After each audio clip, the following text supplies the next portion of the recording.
Good evening. Welcome to Cornerstone Home Inspector Education Center. Tonight, we have the Ultimate Guide to Flat Roofing Systems presented by John DeSisto. I'm going to turn it over to John in a minute. If you have any questions, you could type it into your chat bot, or if you need to speak, just unmute yourself and ask a question. And then once you're done, don't forget to mute your microphone. I will turn it over to John. Go ahead. Hi, good evening. Thank you for having me. I'm the VP of Roofing Products International for New England. Thank you for having me. I just wanted to say we have 44 pages to go through. Going to move pretty quick. I have notes already prepared, but please interrupt, talk to me about what your concerns are as it pertains to your business. Just a little information. Everything that I speak about tonight will include Connecticut, Massachusetts, and Rhode Island. It has to do with low VOC products and how they affect the membranes we're going to talk about. And to give you another piece of information before we start, EPDM, black rubber, still has a 50% market share in New England. And in upstate New York, it's 60%. TPO is 25% of the market in the greater New England market. It's very strong, though, down in southern Connecticut and the Westchester County of New York. But overall, it's 25%. And then PVC is about 23% of the market. The other 2% are other products, asphaltic, modifieds, what's left of them. So we're just going to move on, but please check in if you have any questions. I will. John, I'm going to interrupt you right at the beginning because the first slide has to do with our standards of practice throughout the states. And in Connecticut, home inspectors have specific responsibilities when examining roof systems. You are required to inspect the roof covering, drainage systems, flashing, skylights, chimneys, and roof penetrations. Documentation. Inspectors must document and describe the roof covering and document the methods used during the inspection process, how you inspected something, whether you walked on the roof, etc. And then inspection limitations. At least in Connecticut, inspectors are not required to examine antennas, interior flues of chimneys that aren't readily accessible, or other installed accessories. We have the other state standards posted on our site. Please check your state standards for the state that you're in. Go ahead, John. Well, that's key, what you just said, because single-family homes specifically do not get inspected by a roofing manufacturer. Okay, they're not entitled to what we call a labor and material warranty. Okay, they may get a membrane-only warranty, but it's not required to be inspected. So it is key that you go out and you inspect the penetrations and the membrane, because normally no other set of eyes will be on that roof when it's done. Okay, I'm speaking basically from the industry. RPI does do things a little bit different. If somebody asks for one of our people to go out and view a roof, our people in our technical offices allow the local reps to go out on a roof. Many other companies do not do it because of liability, but we will offer that. Okay, but it's not a thing as a rule. All right? Yep.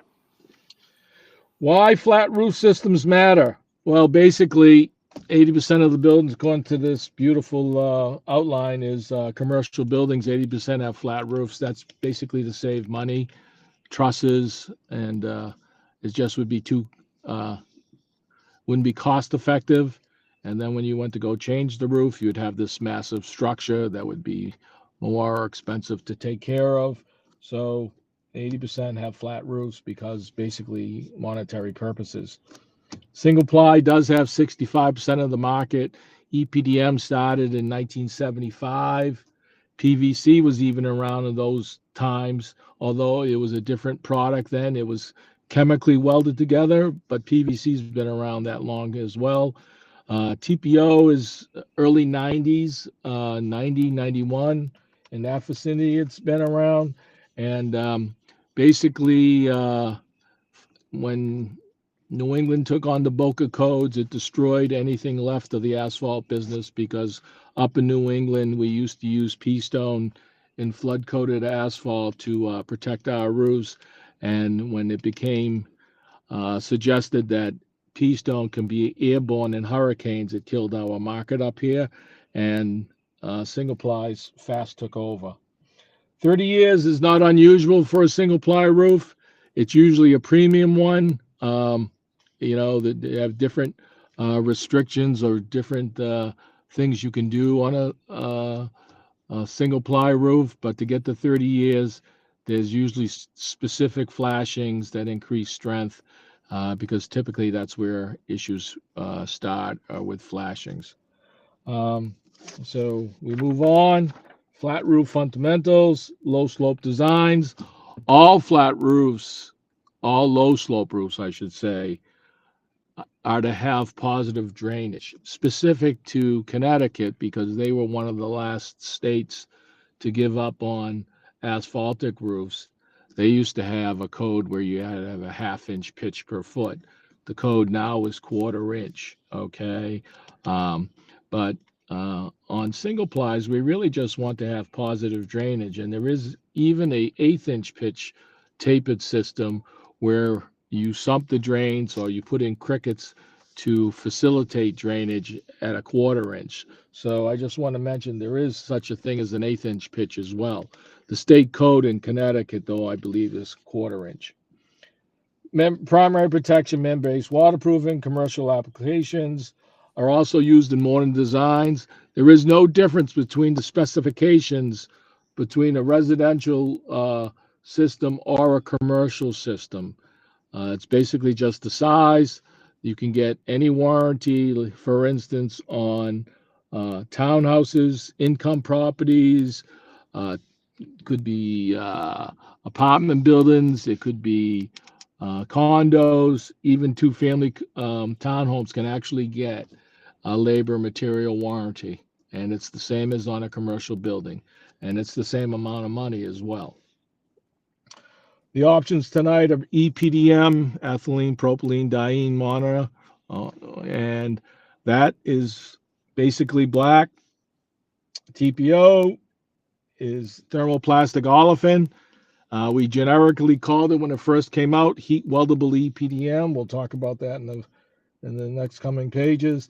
And PVC, polyvinyl chloride, is an interesting animal. It's been around since the early 70s. And it is still the preferred membrane for government buildings or certain other types of buildings such as restaurants, and we'll get into that as well. Key selection criteria, climate conditions. Well, in New England, you heard me say we have a 50% market share.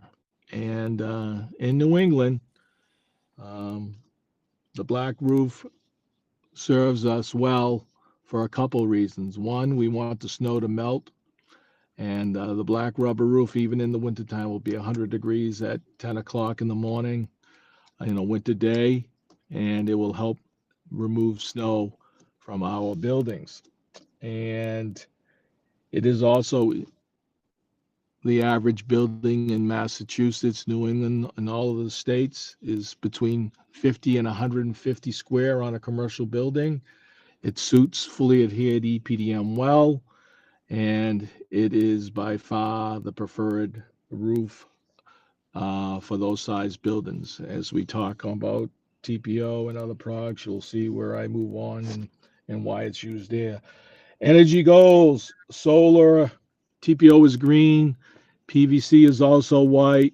The thought is that white got an increased market really because the thought by many people when it first came out was that the cooler the roof, the more efficient the solar. All right, we'll go into that further. PVC kind of has a storied background. It's really not a green sheet. Its manufacturing process has almost put it out of business before. The Europeans actually were, uh, and I digress, but your PVC was the number one membrane, still is for single ply in Europe, and they actually took it off the market in the early 2000s because the byproduct of its manufacturing process is hydrogen chloride gas or chlorine, and it's highly toxic. They actually used it in World War One in gas warfare. So it has nothing to do with the installations. It's the major manufacturing process. But they couldn't just pick on roofing when everything else from lawn furniture and beach balloons are all made from PVC. So it's thus with us. All right. Building use, operational needs determine the system. Yes, that is true. Um, Smaller businessmen, EPDM, black EPDM is still king because it's a very stable roof. The membrane's very stable, and it's more cost effective to install than TPO and PVC for the smaller contractors who do those buildings. Budget constraints, balance short versus long-term financial considerations. Um, you know, uh, in many cases, PVC will be the most expensive, but in actuality, TPO and EPDM to install it are very close nowadays. The cost of the membrane and the products that go between the two are very similar in many ways, and there isn't that much big of a difference between a fully adhered EPDM roof and a TPO one. What is expensive is the machinery that goes into putting down TPO and PVC. You need an extra $25,000 or $30,000 in equipment if you want to install TPO and PVC effectively, whereas EPDM can still be used with hand tools. Okay, flat roof inspections for home inspectors. When you say home inspectors, it goes back to the single family homes to me. You guys are the front line because basically there are no real labor or material warranties. Not like I said earlier, there's nobody going up there and doing a final inspection. So in the event that you have to inspect the roof and you notice anything that's going on, especially with decks that are on the roof or imperfections and flashings or terminations, chimneys, etc., you are the front line. So and flat roofs have to be waterproof, and nobody really goes up on these roofs besides you when it gets time to look at these. um, Roof drainage, we already talked about positive drainage. You know, it is the owner's responsibility to make sure their gutters, drains, scuppers, etc., are cleaned every year. Uh, I've seen many times on commercial buildings and residential where they never go up, they don't cut their trees back, and things start to back up, and that will prematurely start working on your roof. I don't care if it's TPO, EPDM, or PVC.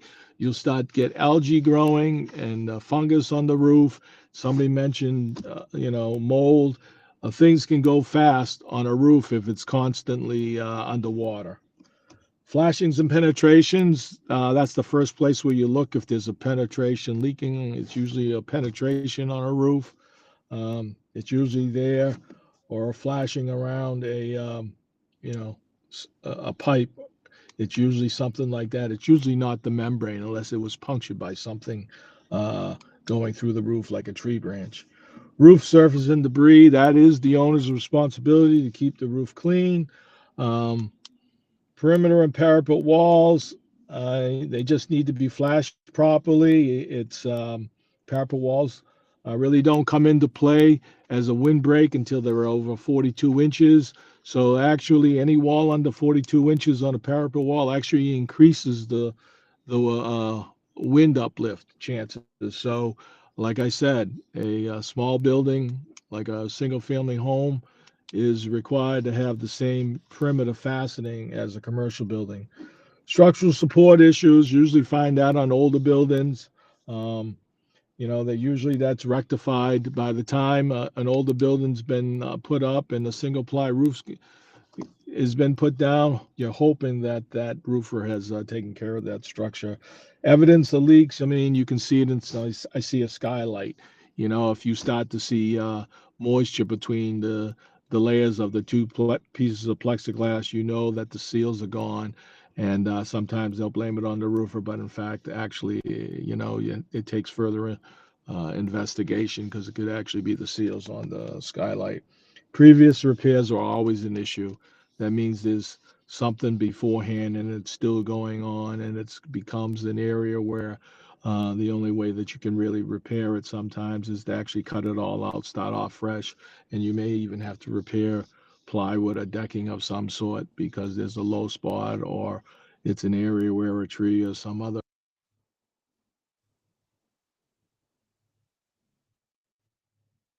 Oh, John, you there? Um, There you go. Yep. if you, yep.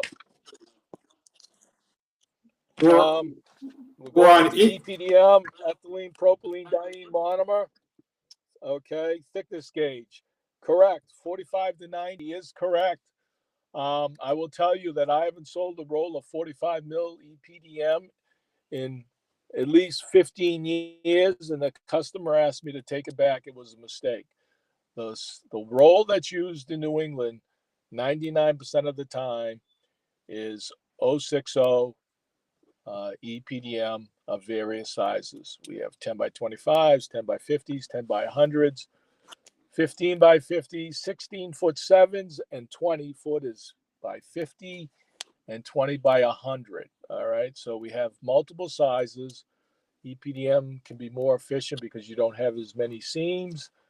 TPO and PVC generally don't have rolls wider than 10 feet. So 60 mil is by the tradition in New England. All right. It's 25% thicker than 45. 90 mil does get used every once in a while, sometimes on a school where they want to use EPDM and it's not a real big school.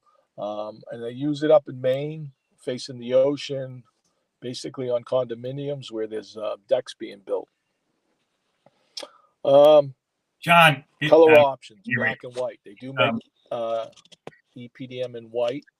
I got one question. Is black. We offer up to a 40-year membrane warranty on black EPDM. The product that gives it its UV protection is called carbon black. They have to use another, and it's black, and they have to use a different type of UV protectant in white. We'll give up to a 20-year membrane warranty on white rubber at 60 mils. So black rubber technically is superior. Exceptional durability. A fully adhered EPDM roof, especially black rubber, because the rubber of its nature and then it moves with the building and has no problems with expansion and contraction. And then when you fully adhere it to a proper substrate, we actually offer 40 years on the membrane, and we'll offer up to 20 years using the right specs. We'll offer up to 20 years on all the other components and on the labor. The contractor would be responsible for the first 2 years, and then the balance of those 18 years, RPI would be responsible for any related warranty issues. So EPDM actually does stand up, and we back it up. And its durability, puncture resistance. There aren't a lot of things you can do. It's 60 mil rubber. It's tougher than you think. If you know that you're going to put solar on your roof or you're going to put a deck on it, you can use different types of hard boards. The harder the surface under the membrane, the more puncture resistant it is. Things are more apt to bounce off than they are to penetrate. Okay. Any questions? Yes. EPDM composition, synthetic rubber, seamless sheets. I mentioned the sizes 10, 15, 16, 20 foot by 50 or by 100. They do make larger sheets in 45 mil. They were primarily used back in the day when we were doing ballasted roofs. That's where guys would roll out 30 and 40 by 100 and sometimes 200-foot sheets on large roofs, and they would ballast it with river wash stone. Those roofs are passe. They're mostly all gone now. But at one time, old 4-5 rubber did come, and you can still get it in rolls that are 30 or 40 feet wide, as long as 100 and sometimes 200 feet. All right, flexible material maintains elasticity in extreme and cold conditions. That's true. Low VOC glues, primers have come into play. They say if a product works really well, it's bad for you. Well, with low VOC, it takes a little bit longer for the glue to set up and dry in wintertime. And you need sunlight to help this along. So Connecticut's been using low VOC products, though, for at least 10 years, even more now. They were one of the first states to take it on, and it does work. You just have to have a little bit more patience. Okay, EPDM advantages. The crew, they have their own tools, basically. Man brings up a 5-gallon bucket. Sometimes it's a Home Depot bucket. They have their tools in it. They probably have $300, $400 worth of tools. And then you have a couple screw guns, and the distributor comes along and puts it up on the roof. Everybody, regardless of what they're doing, has their own ripping tools or rents ripping tools. Every type of membrane has to do that. But really all you need is common tools, a chalk line, scissors, metal snips, a roller, tape. Sometimes you might need, a couple other tools, chisels, etc. But they're all common tools that you can buy at the hardware store to do a rubber roof, especially after the distributor puts the materials up on the roof. Rubber just works. It works for the small guy. Repairing a rubber roof isn't unlike repairing your old bicycle tires. You get primer, you clean the rubber, you prime it, you cut the appropriate piece of flashing. After it's dried, you apply it, you roll it, you fix it. It's simple. The smaller guys, smaller roofers can handle that, and they can give a more cost-effective price to the smaller building owners that make this country run. Remember, I said the average building with rubbers on is 50 to 150 square, and those are all of EPDM fully adhered roofs. It's good in the winter. It's easy to fix, and it's definitely lower cost than PVC. PVC is a great product. It started out kind of rocky, but by the 90s, they had it all figured out. The first PVC that we used in this country was unreinforced. And as the plasticizers get damaged by the UV rays, the sheet gets more brittle and dried out. And in the wintertime, they used to crack open, like in the wintertime when the ponds on a pond crack and it splits all the way down. Well, I've seen jobs on grocery stores like Shaw's and others where that weekend I had to deliver 100,000 square feet of rubber to cover the Shaw's so that they could fix it because the roof just shattered. Now all TPO and PVC is reinforced, so you don't have that issue. You may have impact cracks, but you'll never see it shatter like it did and have 100, 200 foot long cracks. Installation advantages. Well, it is true you can use wider sheets, so you'll have fewer seams than TPO and PVC. Multiple attachment methods. We have since the middle of the 90s, we introduced seam tape and self-adhered flashing and self-adhered cured cover tape and self-adhered uncured flashing, and it's really boosted the life of the EPDM. Before, we used to have to use a black splice adhesive that the guy had to apply himself, and temperature and human factor sometimes played a role in how well it worked, whereas this, even though the human factor is still part of it, it works much better. Okay, standard black surface EPDM limitations. Heat absorption it is true.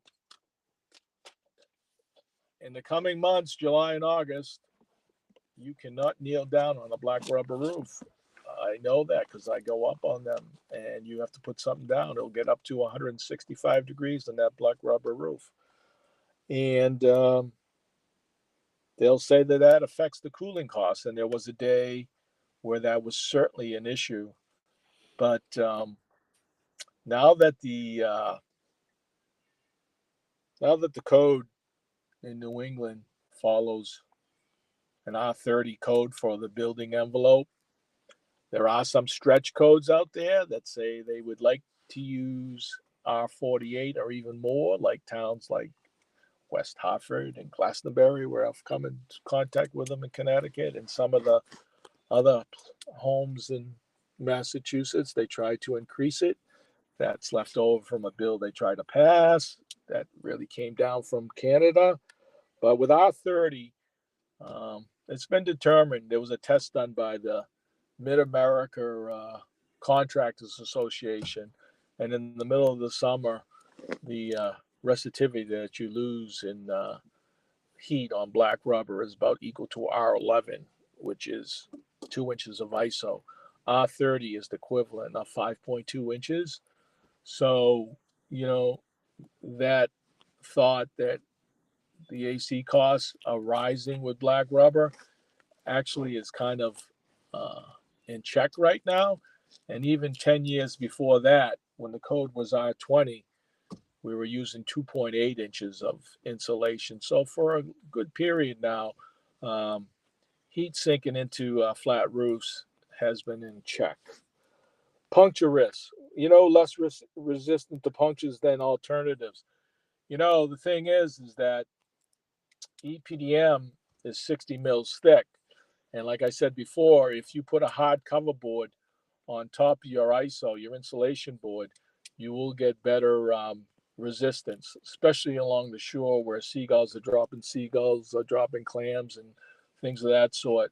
You really should use a hard board on top. That can be 100 psi ISO, half-inch thick. It's 100 psi. Your standard ISO is 20 psi. So it's very light, but it's very dense and hard. Or you can use cementitious boards like Densdeck or Structodeck, which are even harder. They actually increase puncture resistance. Seam technology, the best seam on the market is no doubt the heat welded seam, but we also make 6-inch seam tape. And when 6-inch seam tape for EPDM is applied correctly, it does not match the strength of a TPO or PVC seam, but it approaches very close. So EPDM, even though it looks the same, it has had quite a few changes in technology in the last 25 years.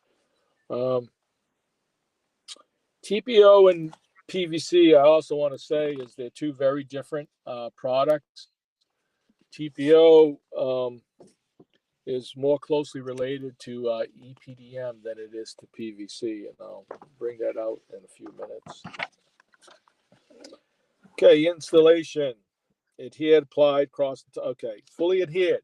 Well, that's just like what it says. It's you roll out the rubber, you fold half of it over, you apply your bonding adhesive. Bonding adhesive, the glue that you use is contact cement.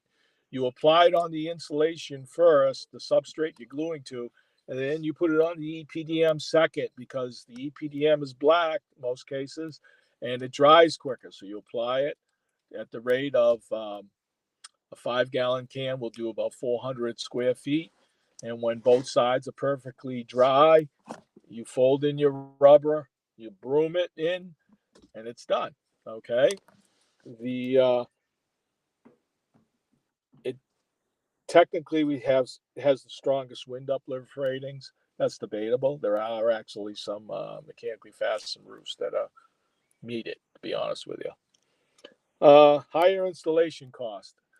Yeah, opposed to mechanically attached and ballasted, it is more expensive, but you get the best warranty as well. All right, you will get the highest warranty on that because the roof is basically stable for its whole life, and the nature of the rubber is that it's it will move the roof. And now that it's nice and solidly glued in, that membrane's not going anywhere. All right. So we'll actually give a better warranty on fully adhered. Mechanically attached is basically what it is. EPDM is really not used anymore for mechanically attached. It's actually much cheaper to use TPO now. We used to have 45 mil and 60 mil reinforced EPDM, and you had to put either battens in the seam or 2-inch screws and plates in the seam with 6-inch seam tape. And the membrane to make it reinforced, very expensive. Most fully adhered most EPDM now is basically fully adhered. Very few ballasted roofs, very few mechanically fastened roofs.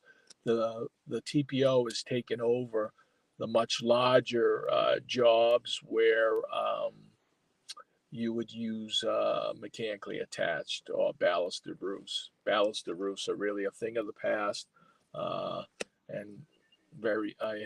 I think I've done 3 in the past 20 years.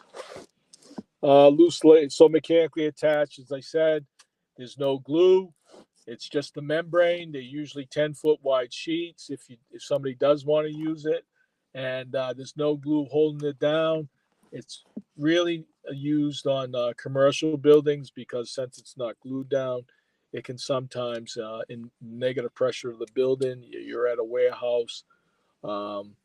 There's a whole wall of garage doors open. They all open up. The pressure changes in the building. The membrane actually comes off the roof about 2 feet. And when the doors get shut, you can hear them banging. I don't know if you've ever been into Home Depot or Lowe's when there's trucks there, or at nighttime when they're closing the doors and you hear banging on the roof. Well, that's the membrane coming down. All right. Rubber really isn't used for that anymore. TPO is taking that over. Ballasted, as I said, that's where we use 45 mil with the big wide sheets, and you seamed it together and you weighted it down with river wash stone at the rate of 10 to 12 pounds per square foot. That building had to be able to take that weight, and an engineer obviously had to rate that building because you still need your snow load. Okay, and the next chart is a bar graph showing, the expense of EPDM cost factors. But basically, EPDM at this point is all fully adhered. Remember, again, the average job in New England is 150 squares or less. EPDM best applications: cold climates, budget projects, simple repairs, proven performance. Those are all true. Okay, it's all true. The economics of the big buildings, though,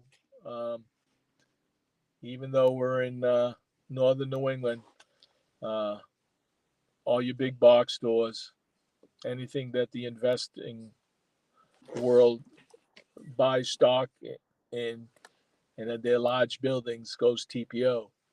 Anything that the government's paying for or kicking in money or needs chemical resistance goes PVC.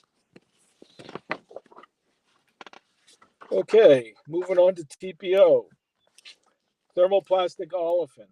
I mentioned earlier that TPO is more closely related to EPDM. There's more ethylene propylene in TPO than there is in EPDM. And just like anything found on the grocery store shelves, it goes in the order of majority in the product. And ethylene propylene are the first 2 products in EPDM, but TPO actually has more ethylene propylene. All right, so this is good because TPO and EPDM are totally compatible. If you need to tie into a rubber roof or a TPO roof with either product, and you're not worrying about cross-contamination, say on a steel deck, it's that simple. You match the 2 together, you glue it together, you put a mechanically a batten bar, and you covered strip it with either white TPO tape or EPDM black cover tape. And they both can use the same low VOC adhesive, the same low VOC EPDM cleaner because they're basically the same. And EPDM cleaner is clear, and they can use the same primer. All right. So anybody that does both products, you can have one cleaner, one primer, and one bonding adhesive. And when I say primer, all self-adhered flashings, whether it be seam tape, cover tape, or white flashings, and its counterpart in black, all have to be activated by a primer. And yes, you can use EPDM flashings on a white TPO roof. Okay, you can use white EPDM products on a white TPO roof if you're in a pinch and you have to make an emergency repair. And then you can go back when you get a proper heat welder, and you can go and put a patch over that emergency repair. So rubber and TPO are perfect for New England, all right, because it's one glue, one primer, and it's one cleaner. Now that works good for lower New England, Connecticut, Massachusetts, Rhode Island, Vermont, New Hampshire. Still can use the old high test, I like to call it, that doesn't meet the VOC standards. And you have to buy a certain glue for the TPO. They make one called universal bonding. That's not low VOC, that works on both products, but it costs more. So when you go into the non-VOC compliance stage, the contractor should know what he's doing, but he can ask his local distributor or rep. Thermoplastic olefin.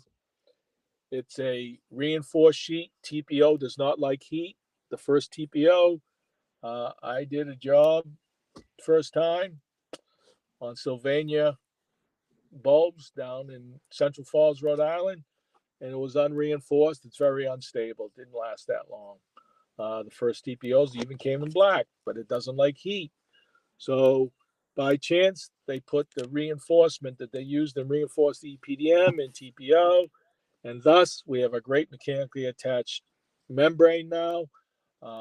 Most common in New England, they come in 45 mil. It comes in 60 and 80 mil as well. By far, the preferred one is white TPO. It all comes reinforced now.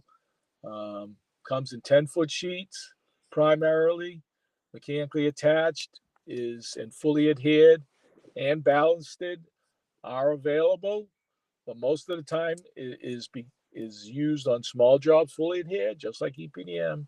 But on large jobs, it goes mechanically attached. And like I did with EPDM, it's usually a system of screws and plates in the seam with number 14 and number 15 wire screws.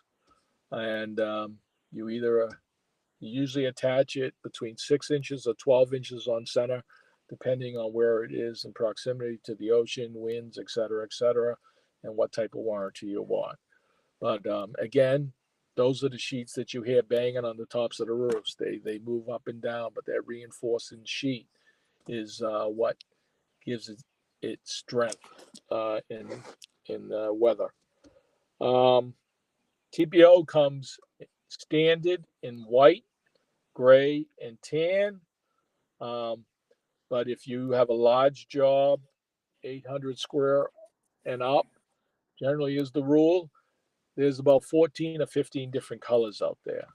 The Asian countries love colored. I don't know how things are working out now, but the Asian countries love colored TPO. And they do make it in colors. But the three standard at the factories that are made all the time is white, tan, and gray. And of that, 95% of what goes out and what is stocked is white. TPO uses robotic equipment to weld the seams. Okay, you're even seeing it in specifications now. I would not put TPO or PVC on a single family home where the inhabitants have access to the roof and where they may put a deck or some sort of living space on top. TPO especially is deadly slippery in the least amount of frost. And if you don't have a restraint system going around that building, you will fall on your rear end. All right. I'm just telling you that. And because I also told you that it doesn't like heat, it reacts differently. And even a fully adhered roof, if you put on a roof approaching December and before April, and it's a cold winter like we had this year, the first day in May where it gets 75 degrees, that sheet is going to wrinkle. It's going to wrinkle. All right. And it will take 6 months to a year for it to eventually work its way out and lay flat. All right. So an application in the wintertime on a commercial building where the only people that see it are those that are fixing and changing the filters on the rooftop units, fine. But if you have a multi-million-dollar home and the job looks so beautiful when you left the first week of December, and then you get a call in the spring, my roof's all wrinkled, and yep, could have told you that. Happens on every TPO roof. PVC is a little bit better at that. It lays flat. John, I'm going to interrupt you for a second. We're going to move on to, we have a viewing code. You'll need to write this code down if you're watching this as a recorded event. The code is FL46462. John, our next thing is on PVC overview. Do you want to go on to that? Sure. I just wanted you to know TPO is a green sheet. It's very good. Okay. Okay. All right.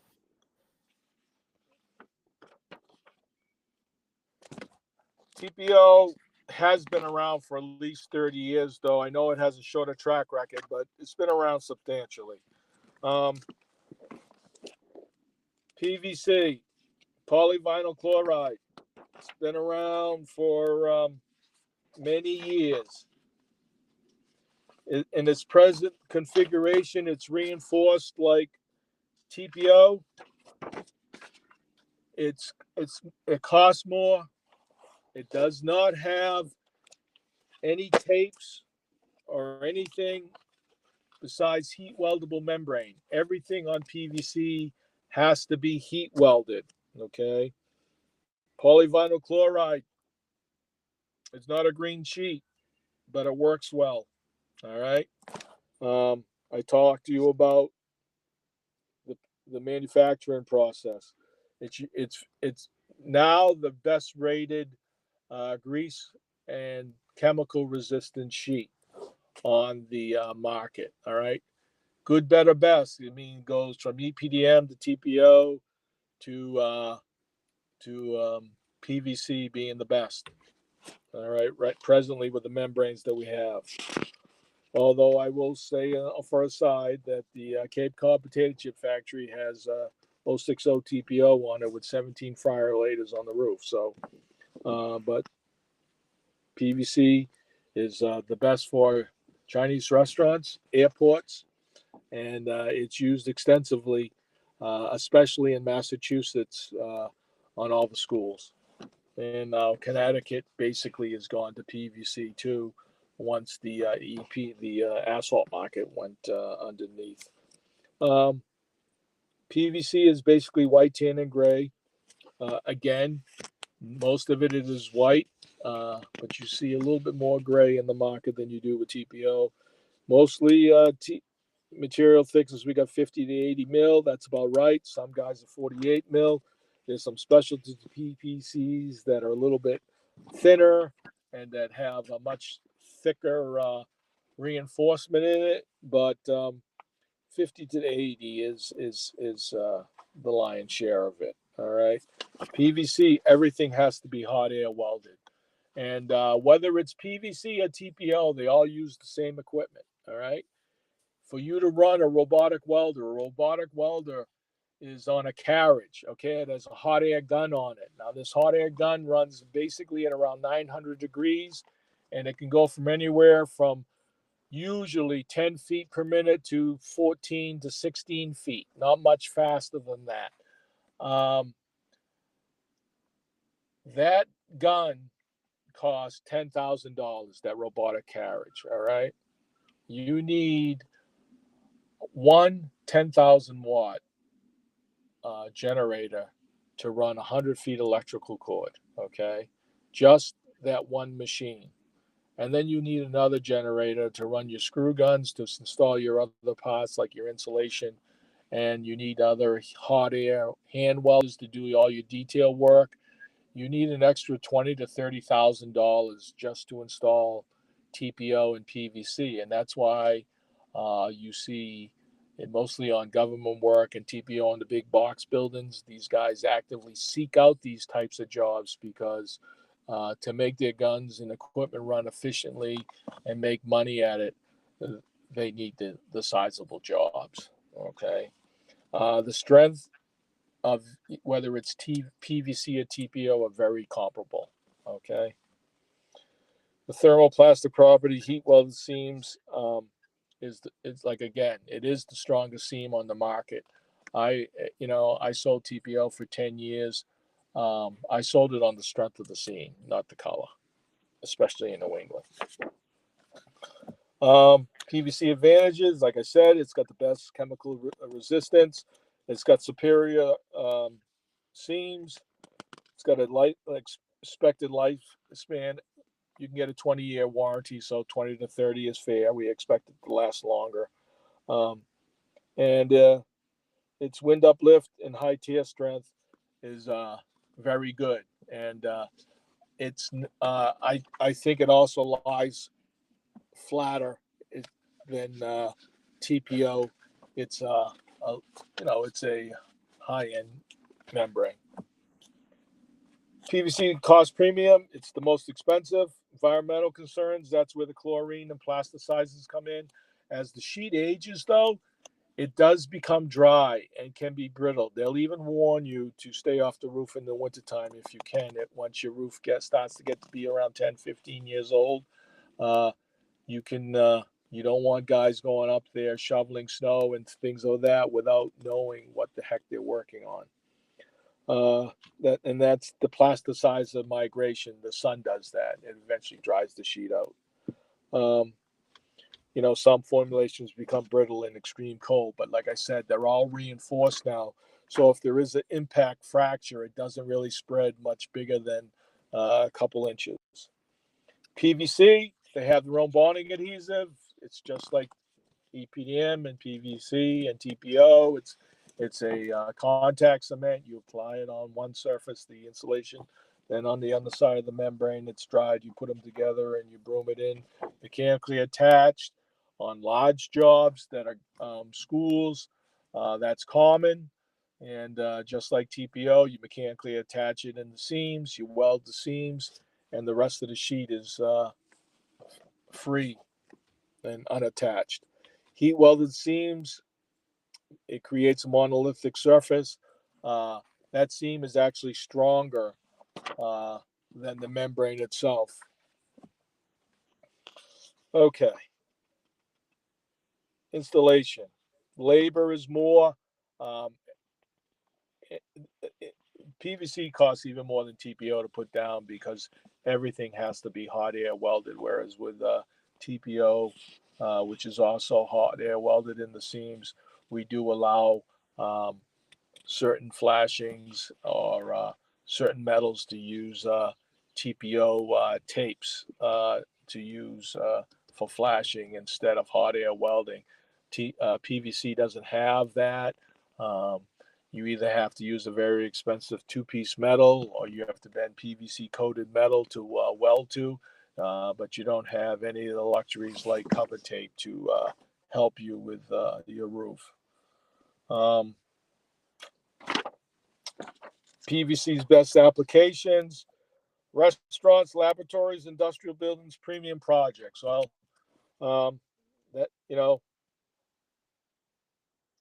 like I said, it's a great grease sheet. Chemical resistance is the best that we have right now. Industrial buildings, whatever they're emitting from their buildings, and premium projects, and schools include that. A lot of schools and universities use PVC. Okay. Energy efficiency.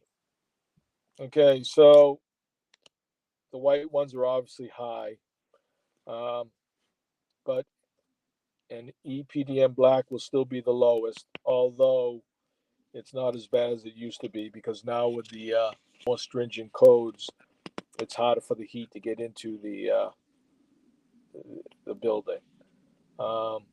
So it's pretty self-explanatory. EPDM, TPO, PVC, EPDM, and TPO. I want to say it again. They're very compatible with each other. PVC stands alone. It's the premium sheet. And the relative cost also shows that to be the truth as well. Before PVC, there was a product called Hypalon that was even better than PVC in chemical resistance, but it is no longer available. Okay, thickness considerations. Basically, TPO and EPDM is predominantly 60 mil, and the PVC is a little different. It's usually 50 to 60 mil. 80 mil is not that common. UV exposure, they all have UV. Rubber is very good. The black rubber uses carbon black, which is black. It works really well with the black rubber. White rubber will only give a 20-year. The impact resistance in the cold PVC can be suspect. Standing water with a heat welded sheet is not terrible, but it's not advised. All single ply roofs should have positive drainage. The trouble with PVC and TPO with standing water is that different types of algae and molds and other products will start to form on the surface of the membrane.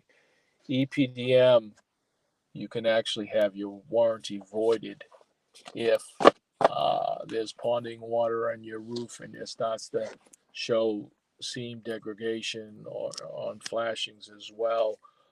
It's the owner's responsibility to make sure that the roof drains properly. In other words, there better be a discussion with the roofer about it, because when a manufacturer comes out and looks at a roof, it could be in the middle of the spring, it could be in the middle of the summer. It's a dry day usually, and it's the owner's responsibility to make sure that that roof has positive drainage. So normally if we come back, we see that the building doesn't drain properly, at the very least, we'll make them strip in all the seams with another layer of cover tape. Efficiency. Okay. It shows that white TPO is by far the most energy efficient. It is the favorite sheet for solar. I don't know how much time we have left. I got about 8 minutes. 8 minutes. 8 minutes. So TPO came about and rose to its present status. In the rest of the country, it's about a 44% market share. In New England, it's about 25 and maybe growing because of solar. Because I mentioned earlier that it was thought that the cooler the roof, the more efficient the solar. But that was when solar was in its infancy, and the solar panel of choice in the beginning was what they called thin film solar. It used to be put on panels attached directly to the membrane. And so if there was a snowstorm or something to that effect, when you shovel a roof, you're supposed to leave 3 to 4 inches of snow on a roof so that it gives you a little bit more traction and you don't damage the roof. And in theory, you could shovel your roof even with solar. Well, they found out that those panels were getting 150 plus degrees and sometimes closer to the range of 160. And the ASTM testing method for TPO was only 150 degrees. And the membranes were degrading prematurely. So the membrane was degrading prematurely because of the heat buildup from the thin film solar. So now what you see out on the highway on top of the roof are called crystalline panels. And we call them a rack and ballast system, where they place them on top of the roof now. They're at a certain angle facing south or west. And those panels don't impact the membrane as much. But I know an engineer for the electric company in Mass, and it's debated because it is true that on the summertime, the black rubber roof is 165 degrees. But when you have the rack and ballast system, there's about 6 or 7 inches between the deck and the panel, and the air passes between that. All right. So if you take a heat reading on a black roof on a summer day, yeah, it's 165 degrees on the deck. Now you take the same reading on a white TPO roof with these crystalline panels, and it's 105 on the deck, and then it's reflecting the heat. And where is the heat? Oh, about 2 feet up in the air, and there's a thermal blanket going right across the middle of those panels. That's where all the heat is. And so, the prevailing thought is TPO is better, and I think it is better, not because of the color, but because of the strength of the seam. Because when your roof is covered with 80% of it's covered with solar, and it weighs 3 to 5 pounds per square foot because it's rack and ballasted, and you have a winter like we did in Boston and Connecticut in 2015, you can't take the snow off your roof. And what happens on those solar panels is that it slides down in between all the panels, and it half melts and then freezes at night and creates solid ice, and you're not shoveling it. And it's not the best. And I'm talking from a roofing standpoint now. It's not the best idea. I would rather, you need some sort of way to get that material to melt. And with the technology we have now, black rubber would probably suit that better because we're using higher amounts of insulation. We'll engineer the roof to go down with a cementitious board on top to displace the weight of the rack and ballast, and at least you'll have the sun to help melt some of that snow on those buildings. So I have buildings John, with both. I'm going to break in with another code, which is FL73635. And then our next slide here, John, if you want to skip to repair and maintenance, and we'll get through these next couple slides, and we'll be good. All right, simple repairs. EPDM is very simple. Usually on a black rubber roof, the membrane, unless there's a puncture in it, there's nothing wrong with it. Most of the time, it is not a seam. It's usually a T-joint. And, where when you change direction in the rubber, one crosses in front of the other and there's a T, that there's usually a T-joint patch there, or it's a patch that goes on an outside corner. We call it outside corners. When you flash, it's usually a penetration that's leaking. Very easy to fix. You clean it, you prime it, you cut the proper size flashing piece, you apply it, you roll it, and that's it. Okay.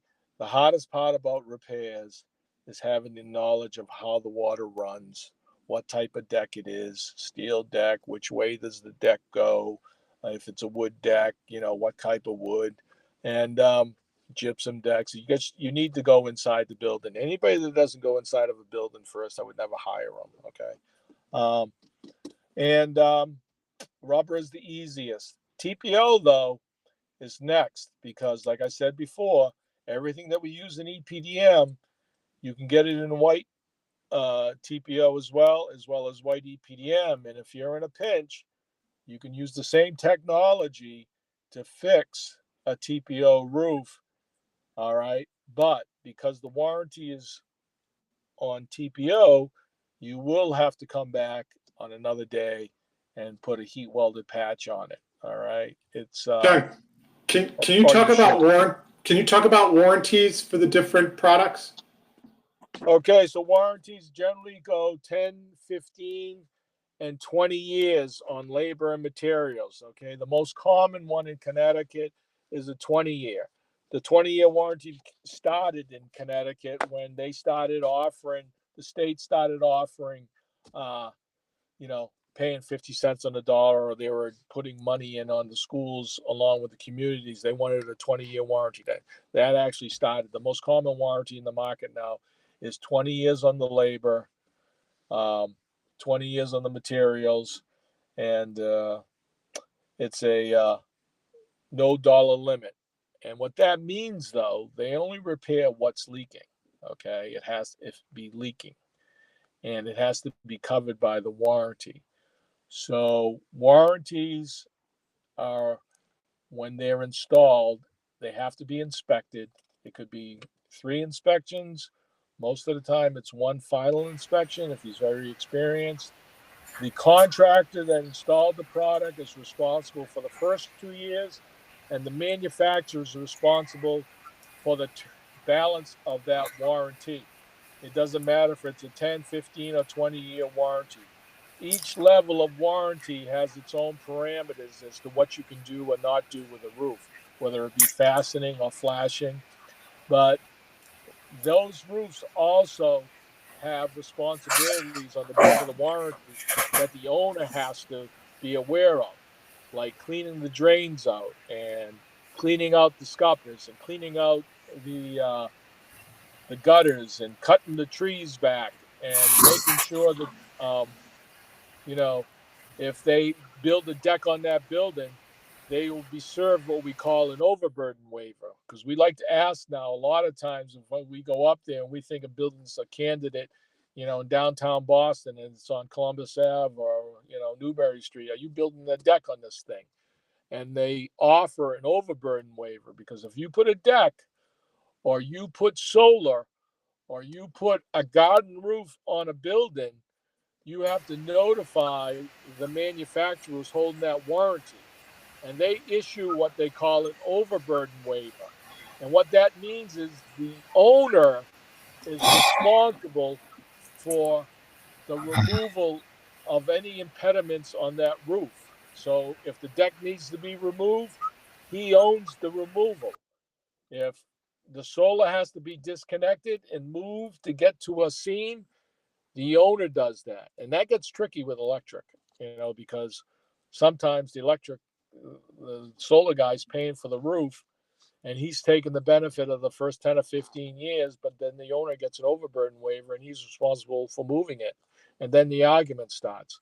So the overburden waiver is nothing to, you know, you have to pay attention to the owner's responsibility.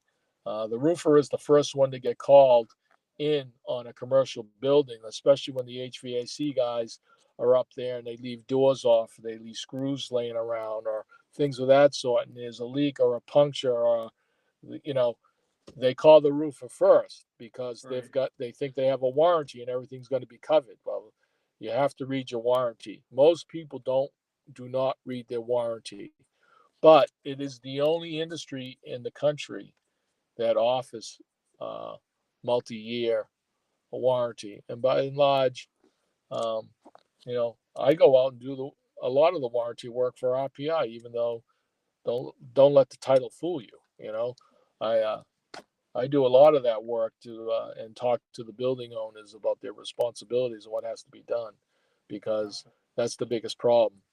The biggest thing you can do is have somebody come out twice a year and walk your roof. And you know, if you have to have trees cut back or clean out your drains and your gutters, that's huge. All right. Exactly. Because Well, John, we're at the end of our time tonight, and I'd like to thank you very much for your information. This was extremely informative.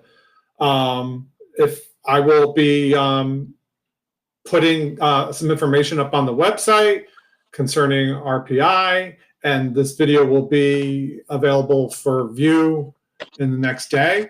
But again, thank you very much for your time. It was very informative. Yeah, I appreciate it. There was a lot here, but anybody that would like to reach out to me and have questions or anything of that sort, moving forward, yeah, drop me a line, text me, whatever. I'll be willing to help, and RPI does allow us to go on residential buildings. So, but if you do, like the gentleman who's doing mold and now he's doing commercial buildings, anybody that has questions, please reach out to me. All right. Thank you so much. All right. Thank you for having me. Thank you. Yep. Bye.